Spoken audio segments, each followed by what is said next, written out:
Nakabukod at hindi nahawa ang halos 40 Pilipinong sakay ng cruise ship sa Atlantic Ocean na nagka-outbreak ng hantavirus.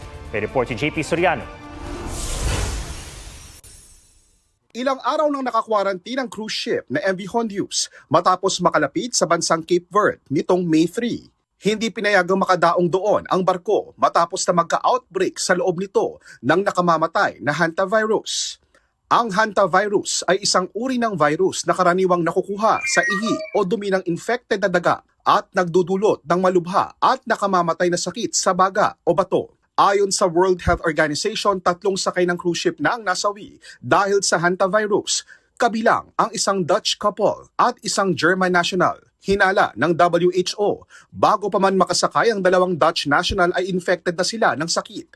Napag-alaman ng National Institute for Communicable Diseases ng South Africa na Andes strain ang nakuha ng ilang pasahero. Ang nag-iisang strain ng hantavirus na pwedeng makuha sa pamamagitan ng person-to-person transmission.